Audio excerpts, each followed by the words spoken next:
कि आपकी सरकार में यानी पिछले 70 वर्षों में जितना शोषण दलितों का, जितना पिछड़ों का हुआ है, शायद ही किसी का हुआ। अभी हमारी माननीय सदस्य बार बार पीडीए की बात कर रही थी, तो सदस्य आप भी और यहाँ सम्मानित सदस्यगण में आपको सभी को बताना चाहूंगी, शिक्षा विभाग में वर्तमान में 14% का बजट जो है वो शेष रह गया, इस्तेमाल नहीं कर पाए। स्वास्थ्य में 40% का बजट ऐसे ही रह गया, उसे इस्तेमाल नहीं कर पाए। कि लाजमी है तुम्हारा मेरे किरदार पर उंगलियां उठाना, लाजमी है तुम्हारा मेरे किरदार पर उंगलियां उठाना। तुम वो जो चाह कर भी मेरे मयार तक नहीं आ सके, आप योगी जी पर उंगलियां उठा सकते हैं, लेकिन 20 वर्ष अपने शासन को देखिए। माननीय सभापति महोदय, इनको पीडीए की याद आती है, क्योंकि आपको पीडीए इसलिए याद आ रहा है कि आपकी सरकार में यानी पिछले 70 वर्षों में जितना शोषण दलितों का, जितना पिछड़ों का हुआ है, शायद ही किसी का हुआ। और आज भी मैं भारतीय जनता पार्टी की सरकार से आती हूँ और एक ऐसे समाज से आती हूँ जिसे 70 वर्ष आपके लोगों ने प्रतिनिधित्व नहीं दिया, भारतीय जनता पार्टी ने दिया है। मैं उस वर्गवंशी समाज से आती हूँ, इसलिए दर्द समझती हूँ लोगों का।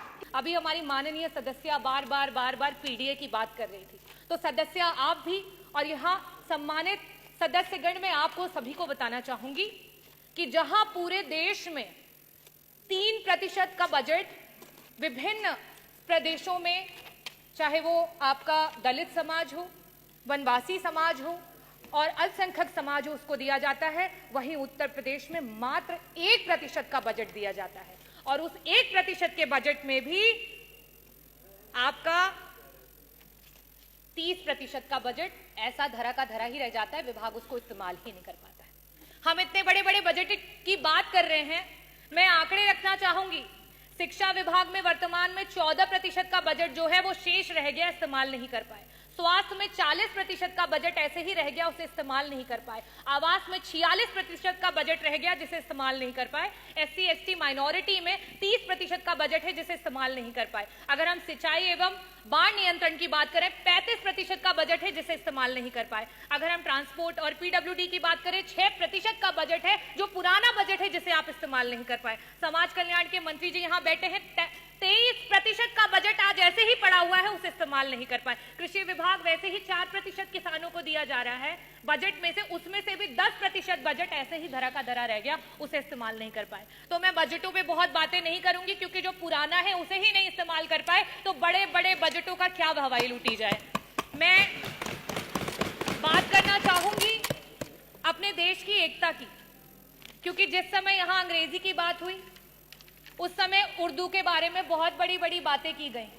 उर्दू में जो लोग बोलते हैं उनको कुछ शब्दों से नवाजा गया। हमारे देश में उर्दू को बड़े ही लगाव से देखा जाता है। हिंदी अगर हमारी मातृभाषा है, तो आज का ये जो देश है वो अंग्रेजी से भी नहीं घबराता है, अंग्रेजी को सीखने की पूरी इच्छा रखता है। पंडित ब्रिज नारायण जी, पंडित रतननाथ सरहार जी, मुंशी प्रेमचंद जी, पंडित आनंद मोहन जी, यहाँ तक कि उपराष्ट्रपति रहे हुए कृष्णकांत जी, इन सभी लोगों का उर्दू से बहुत लगाव था। तो क्या इनके लिए भी उन्हीं शब्दों से नवाजा जाएगा? मैं आखिरी में सिर्फ यही कहना चाहती हूँ, ये विकसित देश है, ये प्रगतिशील देश है और ये युवाओं का देश है, और युवाओं की यही आवाज है कि रावण नहीं हम पलने देंगे साधुओं के वेश में, रावण नहीं हम पलने देंगे साधुओं के वेश में, अफजल नहीं पनपने देंगे अब्दुल कलाम के देश में। हिंदू हो या मुसलमान अब शीश नहीं कटने देंगे, कसम तिरंगे झंडे की अब ये देश नहीं बटने देंगे। जय भीम, जय भारत, बहुत बहुत धन्यवाद।